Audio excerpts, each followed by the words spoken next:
एक छोटी सी बच्ची थी। इसके माँ बाप मर चुके थे। वो बेचारी घर में अकेली रह गई थी। एक अमीर आदमी के घर में उसे बहुत काम करना पड़ता था।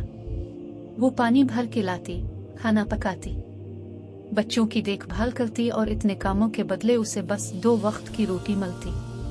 खेलना कूदना तो किया, 2 घड़ी आराम भी नहीं कर सकती थी। वो आदमी बहुत चालाक और बेरहम था और उसकी बीवी तो मियाँ से भी 2 कदम आगे थी। एक रात चांद आसमान पर चमक रहा था और बाहर बहुत सख्त सर्दी थी। अमीर आदमी की बीवी ने इस बच्ची से पानी लाने के लिए कहा। बच्ची पानी भरने बाहर गई।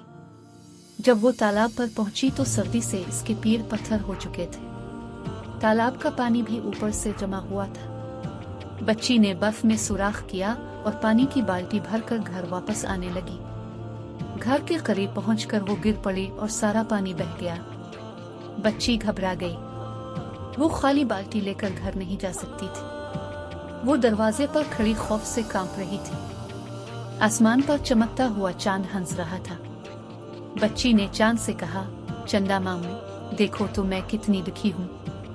मेरी मदद करो, मुझे इन जालिमों से बचाओ। ये तो मुझे मार डालेंगे। चांद उसकी फरियाद सुनकर जमीन पर उतर आया।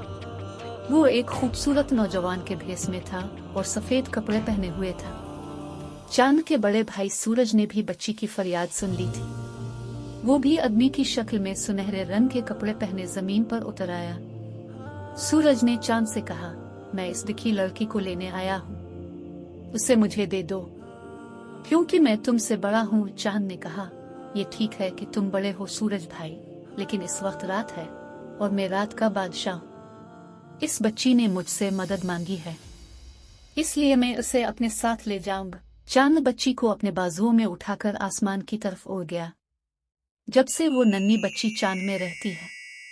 जब तुम 14वें का पूरा चांद देखोगे तो इसमें वो हंसती गाती नजर आएगी।